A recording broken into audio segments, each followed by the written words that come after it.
Mr. President. Senator from Colorado. Mr. President, are we in a quorum call? We are not. Thank you, Mr. President. We may not be in a quorum call, but I can tell you this, Mr. President. We are in the midst of a 1,200-year drought in the American West that challenges us in extraordinary ways, from vast new insect and disease outbreaks to catastrophic wildfire. Instead of having fire seasons, there are many people now who observe, it's become trite, I would say, to observe that fire season lasts all year. Our national forests in Colorado and throughout the Rocky Mountain West are the headwaters of America.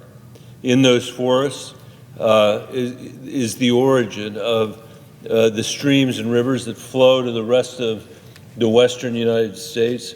In the case of just the Colorado River Basin alone, 40 million people rely on it. It is the lifeblood of the American West, the lifeblood of the western United States and of every town and every community, no matter how big and no matter how small. In Colorado, of every farm and ranch across the American West, they depend on this water, and they depend on the forest where this water stops.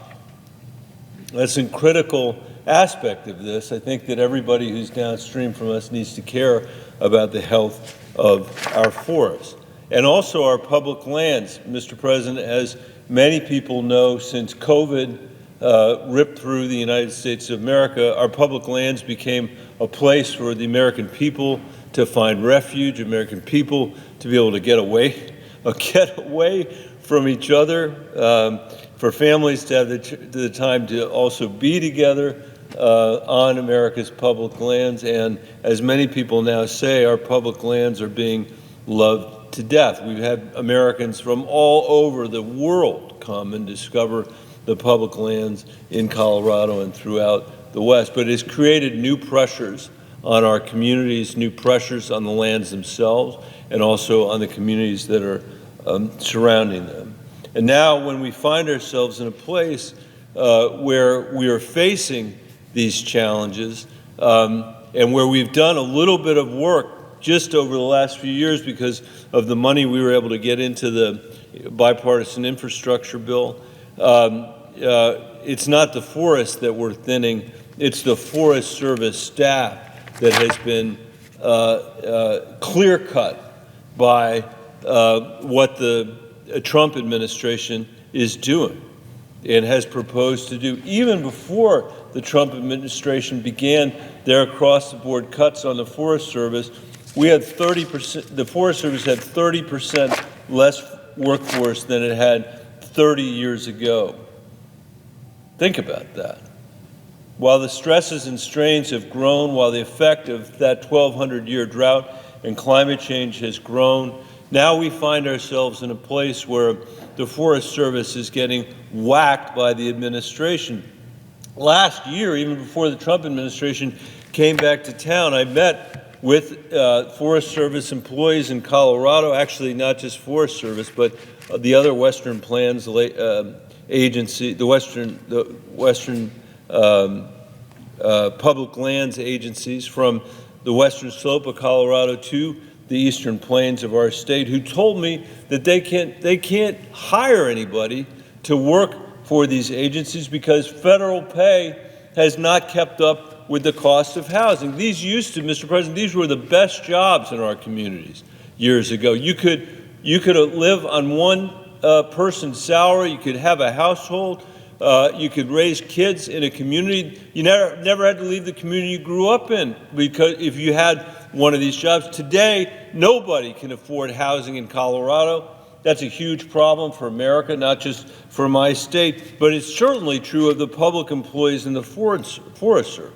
And to add insult to injury, it takes months and months and months of bureaucratic nightmares to hire people. And now Donald Trump has come here without any understanding of the needs on the ground of the American people and of our states and of our watersheds.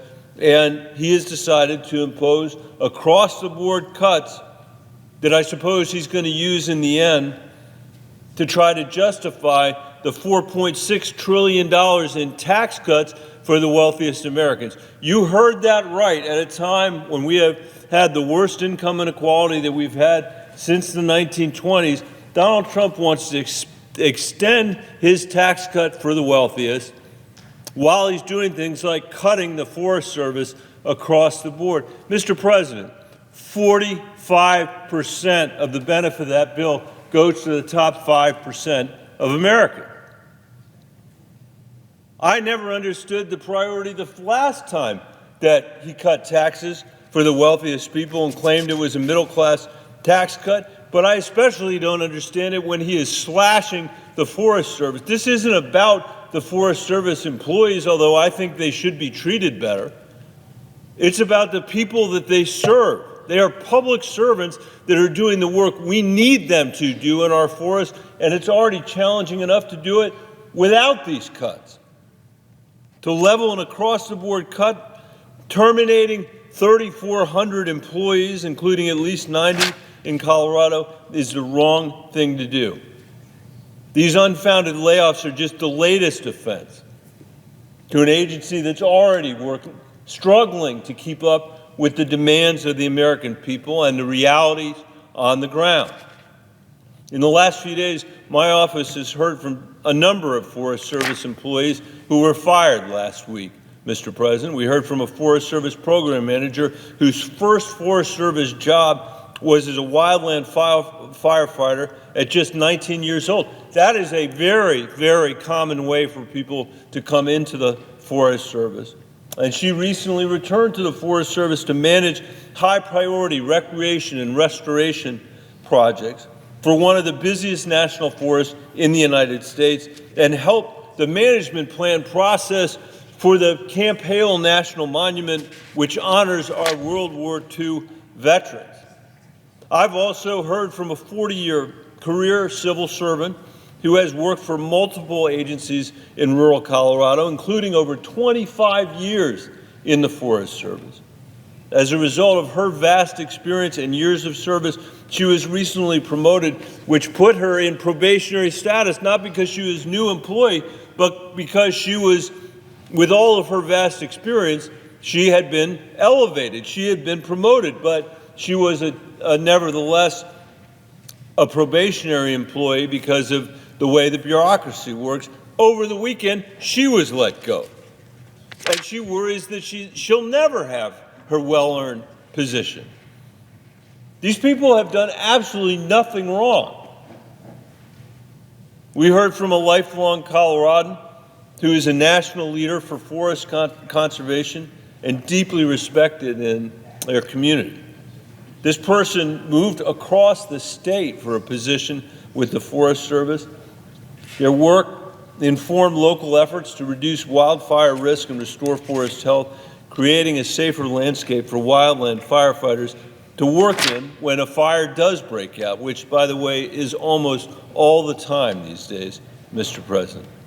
Ironically, the administration fired a member of a Colorado National Forest leadership team, get this, Mr. President, who was actually involved in planning for staff reduction. But it wasn't the across-the-board reduction that came from Washington, D.C. It was the thoughtful reduction that you can only do if you're close to the local level. Our forests look nothing like Central Park, Mr. President. And I'm not sure President Trump understands that. This person was responsible for teams of people working on energy production, wildfire prevention, and the responsible use of our public forests. And there are countless other stories already of people who recently signed up for seasonal work to help manage recreation, rangeland, and wildlife habitat, who are now unemployed. Trump and Musk's actions aren't about increasing efficiency or repaying American taxpayers. These cuts don't root out fraud or government waste. But these actions do place an immense burden on the citizens of Colorado, on the citizens on the West. We are hanging out communities to dry all over the American West. I'm glad my colleague from Oregon is here, the former chairman of the Finance Committee, who also has had to watch these crazy tax cuts, which, by the way, Mr. President, I'll say to my colleague, that's not even the speech I was supposed to give. It's about the layoffs, across-the-board layoffs of people in our forests who already are totally undermanned and aren't able to keep up with the demands of the public. But really, for what? So you can pass a tax bill, not you, but these guys on the other side, where 45% of the benefit goes to the richest people in America or more? Cutting staff that put out unattended campfires, that manage timber sales and support wildland firefighting efforts means that our communities will face much more wildfire risk come spring. These cuts undermine businesses that require permits to operate on our public lands, from outfitters and guides to oil and gas companies, and fewer boots on the ground staff to manage visitation, from clearing trails to cleaning bathrooms. And that means we, the American people, risk losing our access to our most cherished public lands. Our federal workers have devoted their careers to making our communities and our country better. They put the American people first, and I'm grateful for their service. Does that mean they couldn't do their job better? No. Does that mean they couldn't do it in a more efficient manner? No. In fact, that's one of the reasons why we have fought to put more money in the budget for fighting fires themselves, because waiting till the fire happens is the most expensive way you could possibly deal with it. The second most expensive way would be to lay off the very people that help prevent the conditions from arising that are going to lead to those fires, which, by the way, cost $50,000 an acre to fight. The Forest Service employees throughout the West are fundamental to our economy and to our communities in Colorado. In fact, the fact that it's been hard to hire them has compromised our communities in really fundamental ways. And we ought to double down on the Forest Service's mission, investing in wildfire resilience, watershed health, recreation management, rooting out waste, and cutting red tape to make the agency a better partner for rural communities across the country.